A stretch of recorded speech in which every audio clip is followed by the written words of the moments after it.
अस्सलाम वालेकुम जी, मेरा नाम आमिर बिलाल है। नाजरीन, अगर किसी को लग रहा था कि गज़ा का और इजराइल का मामला जो है वो ठंडा पड़ चुका है, सीज़ फायर के बाद मामलात नॉर्मल हो चुके हैं, तो वो बहुत बड़ी गलती पर था। इवन दो के सीज़ फायर हो चुका था, उसके बाद भी वाक़यात इस तरह के सामने आते रहे कि फ़लस्तीनियों के ऊपर तशद्दुद किया जाता रहा, फ़लस्तीनियों को गिरफ़्तार किया जाता रहा, फ़लस्तीनियों को गायब किया जाता रहा, बच्चों को तशद्दुद का निशाना बनाया जाता रहा और बड़े भी इसका शिकार बनते रहे। पूरी दुनिया सामने आई, यूएन की जानिब से ऐलान किया गया, फ़ंड्स भी वहाँ पर एलोकेट किए गए, फ़ंड्स की डिमांड भी की गई, पूरे जो बड़े बड़े ममालिक थे उनसे भी डिमांड की गई कि आप भी यहाँ पर आकर रिकन्स्ट्रक्शन ऑफ गज़ा के नाम से एक ड्राइव का आगाज़ किया गया और इसमें तमाम ममालिक को शामिल करने का फ़ैसला किया गया। ये तो एक बहुत अच्छी चीज़ थी, लेकिन इसके बावजूद जो सबसे बड़ा सवाल था वो ये था कि इतना कुछ हुआ, 11 दिन तक जंग चलती रही और मुसलसल मिसाइल फायर किए जाते रहे, मुसलसल बम्बारमेंट की जाती रही इजराइल की जानिब से। तो ये जो क्राइम कमिट किया है इजराइल ने, इसके लिए क्या उसको अकाउंटेबल किया गया? क्या ऐसा कोई मुआहदा किया गया जिसमें आइंदा इस तरह के वाक़यात की रोकथाम हो सके? तो ऐसा कुछ भी नहीं किया गया। सिर्फ ये हुआ कि ये जो कत्लेआम किया गया, जो वहाँ पर बच्चे शहीद हुए, ये कत्लेआम फॉर द टाइम बीइंग वक्ती तौर पर ये रुक गया है। अब आज की वीडियो में जो आपको बताने जा रहा हूँ ये है कि दर्जनों के हिसाब से इजरायली तैयारे, ड्रोन तैयारे वहाँ पर उन्होंने अटैक किया गज़ा पे। जासूस ड्रोन तैयारे भी थे, दीगर तैयारे भी थे और ये वहाँ पर काफ़ी टाइम से जासूसी कर रहे थे और सर्विलेंस कर रहे थे मुख्तलिफ इलाकों की,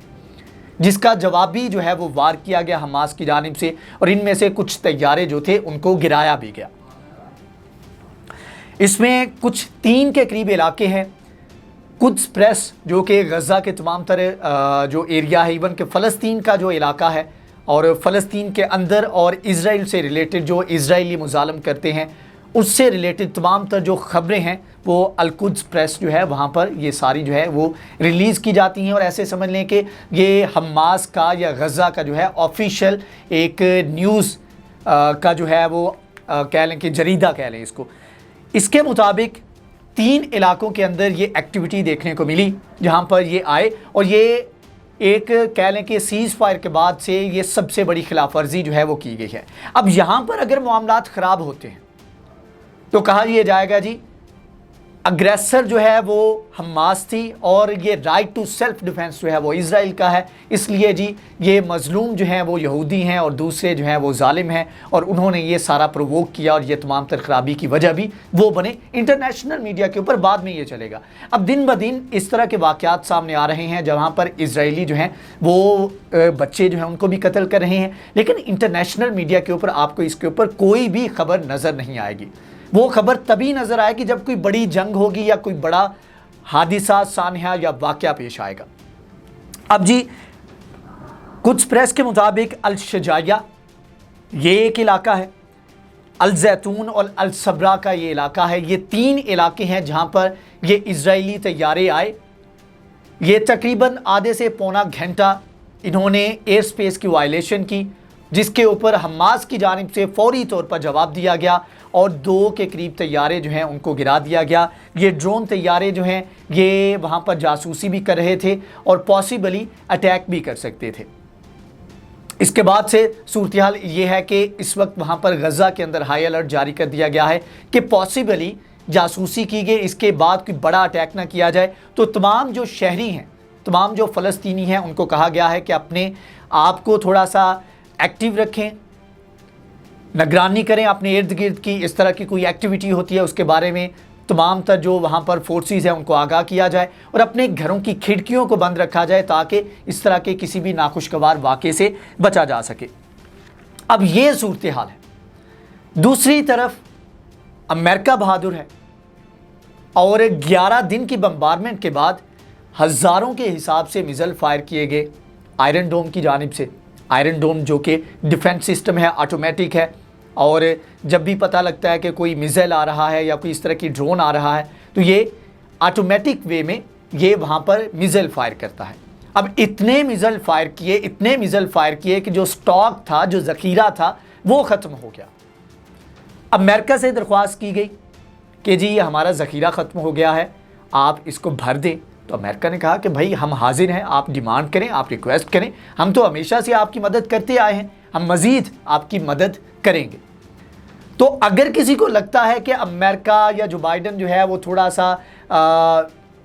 सा पीछे हट गए हैं, इजराइल की सपोर्ट करने से पीछे हट गए हैं, क्योंकि उनका बयान भी आया था कि हम आपको फर्दर सपोर्ट नहीं कर सकते, तो वो फॉर द टाइम बीइंग था, उस सिचुएशन या उस प्रेशर का नतीजा था जो पूरी दुनिया से आ रहा था। लेकिन अब दोबारा से उसी पैटर्न के ऊपर चलते हुए वहाँ पर अमेरिका ने इजराइल की मदद करने का फैसला किया है। रिसेंटली जी ब्लिंकन और जो वज़ीर दिफा हैं इजराइल के बेनी गैंट्स, इनकी मुलाकात हुई है और नेशनल सिक्योरिटी एडवाइज़र जो हैं अमेरिका के, इनकी मौजूदगी में यह मुलाकात हुई है और वादा किया गया है कि आयरन डोम का जो जितना भी स्टॉक पाइल है उसका जो कमी आई उसमें आई है उसको फिल करने के लिए, उस ज़ख़ीरे को भरने के लिए हम जो है वो इजराइल की मदद करेंगे। ये वादा लेकर वहाँ पर जो वज़ीर दिफा है इजराइल का, ये वादा अमेरिका से लेकर वापस गया है। अब यहाँ पर जो समझने वाली चीज़ है वो ये है कि देखें कि इस तरह के मामलात चल रहे हैं, इस तरह की सूरत हाल चल रही है और अगेन फ़लस्तीनी बेचारे जो हैं वो वहीं के वहीं खड़े हैं, उनकी मदद करने को कोई भी नहीं आ रहा और इंटरनेशनल जो मीडिया है उसके ऊपर भी इसके ऊपर आवाज़ बुलंद नहीं की जा रही। और ये तभी की जाती है, यहाँ पर समझने वाली जो बात है वो ये है कि मीडिया की मजबूरी है कि पहले वो चश्मपोशी कर सकते हैं, लेकिन कोई बड़ा सानिहा हो तो रेटिंग के लिए जब अवाम की डिमांड होती है, अवाम की नज़र में चीज़ें आ जाती है, तब इनकी मजबूरी बन जाती है उसको रिपोर्ट करना। अब सोशल मीडिया के ऊपर जब तक एक हाइप क्रिएट नहीं की जाएगी, लोग इसके बारे में बात नहीं करेंगे, तब तक मेन स्ट्रीम मीडिया इसको नहीं उठाएगा, क्योंकि हर मुल्क के अंदर मीडिया अपने एजेंडे पर है, हर मुल्क के अंदर अपना अपना जो है वो एजेंडा लेकर चलते हैं, चाहे बैरूनी फंडिंग के ज़रिए हो, चाहे बज़ाते खुद अपना एजेंडा लेकर चल रहे हों। तो इसलिए ज़रूरी है कि अगर आपके पास सोशल मीडिया की ताकत है तो आप उसको इस्तेमाल करें, जो डिफरेंट हैशटैग यूज़ किए जाते हैं उनको इस्तेमाल करें। और सबसे बड़ा, हमारे पाकिस्तानी तकरीबन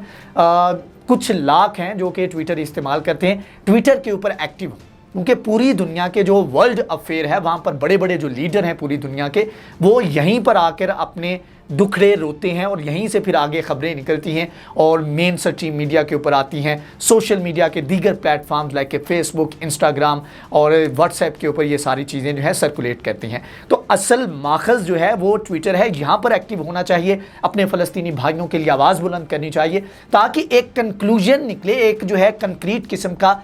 एग्रीमेंट किया जाए, ताकि आने वाले वक्त में इजराइल को इन तमाम तरह इक़दाम से रोका जाए। और यहाँ पर एक और जो चीज़ समझने वाली है वो ये है कि फ़लस्तीन के अंदर जो जितने भी मुजालम किए जा रहे हैं, ये उस वक्त किए जा रहे हैं जब इजराइल के अपने जो सियासी हालात हैं इतने ख़राब हैं कि 2 साल के अंदर 4 मरतबा इलेक्शन हुए हैं